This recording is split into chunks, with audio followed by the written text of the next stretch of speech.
Hello everyone, I'm here with Agnete from Madder Mortem. Hello Agnete. Hello, how are you doing, Carla? I'm very fine. I'm very happy that I managed to come and attend the show. So tonight is actually the first gig from the tour along Vulture Industries. So what expectations do you have from the public tonight?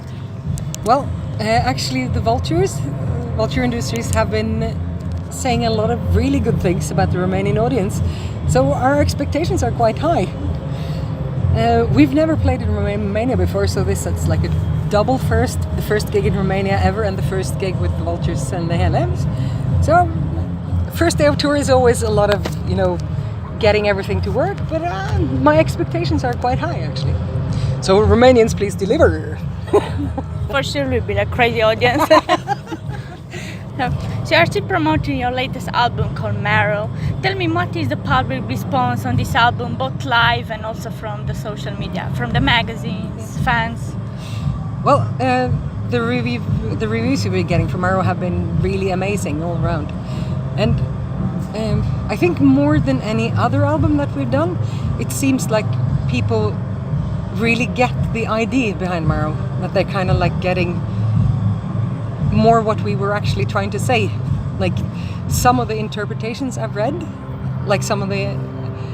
there was one review that made me cry because it kind of like said so exactly what I had been feeling when I was writing this stuff, and it really touches me. I like hearing the praise that we sound good, but it's even a lot more rewarding when people kind of like feel it, they really get it. And live, it's been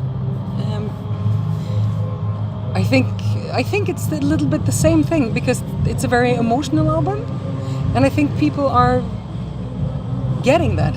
I mean, there's room for both the warm and like positive feelings as well as the darkness that we kind of dwell in most, and I think that possibility of doing both a little bit of light and a lot of darkness has been really good for the live setting, I think.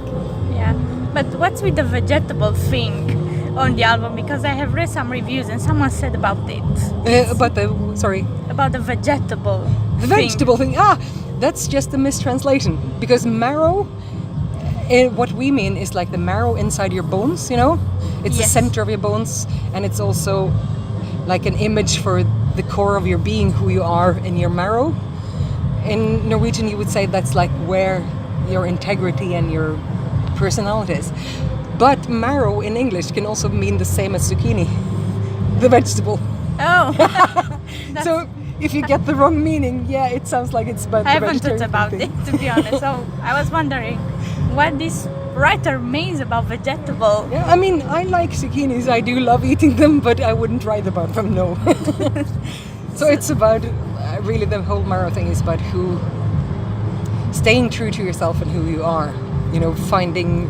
Finding your core and sticking to that, even though it's difficult sometimes. I think that would be the message of it. Yeah, but is it a concept album actually?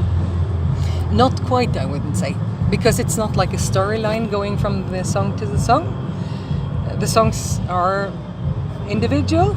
They have a bit of a common theme in that they all are, to some extent, about this trying to stay true to who you are, even when the world is pushing you to conform, But we don't have like a story or a line that go through the song. You can listen to them in any order you like. So we've been talking about doing a concept album. It's been a long time since last time, and it would be fun. But we'll see. We're starting writing after this tour, so we'll see what happens then. Yeah, you had like a 7 years break between 2009 until 2016. I know. When you have released Red in Tooth and Claw. So why did you have such a long break? Just practical stuff. We didn't really have a break because we were rehearsing every other weekend, all the time, and writing songs. Yeah, but all you the time. haven't released nothing. Nothing at all. And we were changing labels and we were changing lineups. And it sounds like silly. It sounds like that should be like super quick, but sometimes these practical things makes it really, really practically hard to do things. And also, I think, like looking back now, I think we were getting a little bit disheartened because there was such a lot of practical shit. Sorry, pardon my language, but there's such a lot of practical stuff going on, and you feel like you're getting stuck in this. You can't move on. You want to get your stuff out and release it. And then we hadn't been able to tour for a long time because of, again, practical circumstances, members not being able to get off work and stuff. And so getting back on the road with Red and Toothed Claw kind of reminded us, put a bit of energy back into us. So now we're back, at least until we get too old. But last year you also started a crowdfunding because you want to make a band documentary. So you got on the target. Then when will you start making this documentary? We have started. We are working on both the documentary and the Mercury re-release. So just half an hour ago I was discussing cover artwork for that with Costin. Oh yes. Who's helping us with the covers. I guess he has to be a little bit famous in Romania. Oh, he's everywhere. So yeah. He does a nice job and amazing artwork. Yeah, he's so and videos. And he's such a great artist, I think. And we've done videos with him. He's came and stayed at our place in Norway for some days, and he also works with Vulture Industries. Yeah, that's how we got to know him actually, because the Vultures, Björn recommended him to us. So I've just been discussing artworks for that re-release. I think it's going to be a really cool release. We've taken 3 songs from the original Mercury release and made new versions of them. Like, how would it sound if we took those ideas and made them now? Which I think is interesting. And we've also written 2 new songs based on riffs we had from 1997. Wow, so I think it's going to be...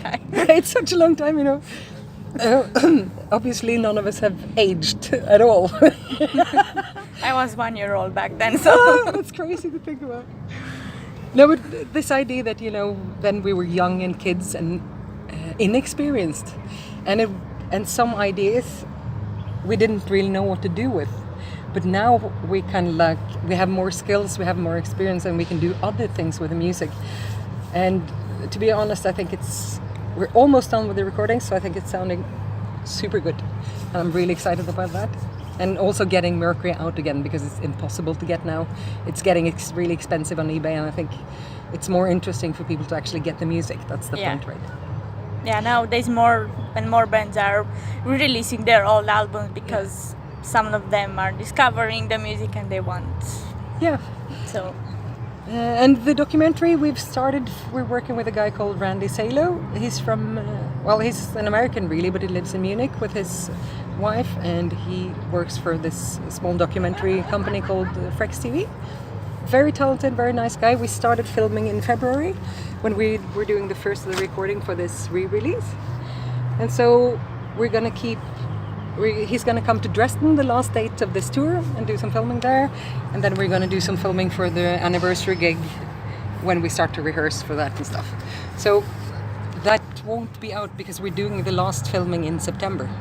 So it won't be out until next year because we still have lots of filming to do. But I think it's going to be interesting.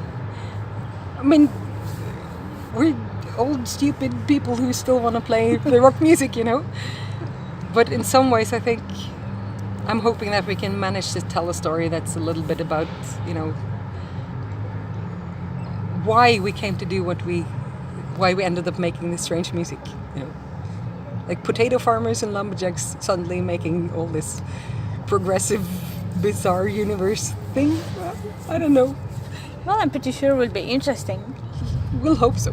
Because many bands started to make also documentaries. It's a new wave, seems like. I really like it, actually. I mean, that's one of the things that I like watching. Oh, it's kind of hard sitting like this. Oh. Dear listeners, we are just getting comfy where we're sitting. Yeah. So, you mentioned also about the anniversary show. Do you plan to release it on a DVD? We were talking about it, but I think we kind of scrapped that idea because simply the market for DVDs is so bad. We were talking a little bit again with Costin about it, but I think what we're going to do, we're going to try to film some of it and include it in the documentary instead. Or do it for our YouTube channel and stuff like that. Because we want to release some of the happenings, but producing DVDs it's very expensive, and not a lot of people buy DVDs anymore with the streaming services and stuff. So I think it's more interesting to get it out online than physical format. I would have loved it though. Yeah, Not this time, I think. Yeah. So, getting back to other reviews, that some writers actually mentioned that your music is weird. So they mentioned like, okay, if you want something doomish and avant-garde, you have to listen to these weirdos. So, indeed, I can say the same, that your music has something special. So you have elements from doom, avant-garde, prog. So all these in one music. So how do you describe your music style? That's a tough question. We've been discussing this for 20 years and we never found like a proper answer. These days I often say it's sort of progressive, because when we started, progressive used to mean like Dream Theater and CY, which is obviously not us. But these days, if you use references like Lepers or like Vulture Industries or like Soen or Opeth, that's a kind of progressive that I can recognize for us as well. If the progressive thing is about being open-minded and not so tied up in a genre, then I could do progressive.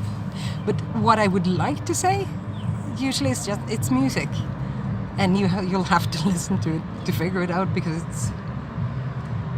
that's how we make it. We just make the music that we want to make, and without any really thinking about what that is. So maybe someday we'll be making electronic music. I've got no idea. Probably not, because we like the loud guitars.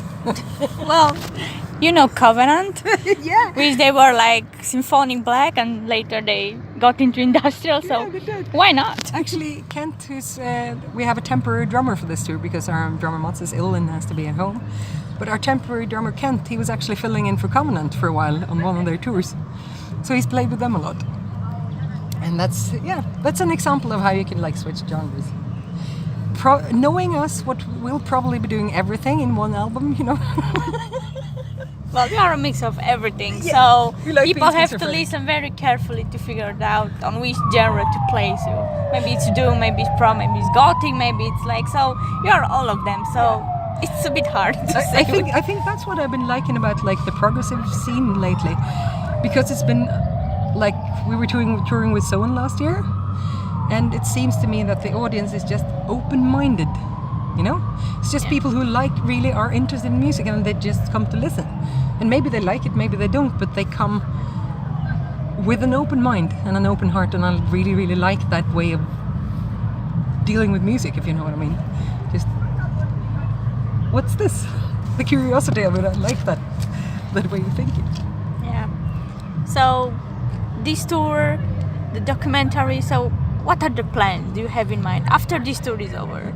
I'm doing a 10,000-word essay I'm gonna hand in May, so that's what happens directly after. No, but it's gonna be now. It's this tour, finishing the re-release and doing the big anniversary gig, and then it's writing. I think it's gonna be some time off from touring, just to.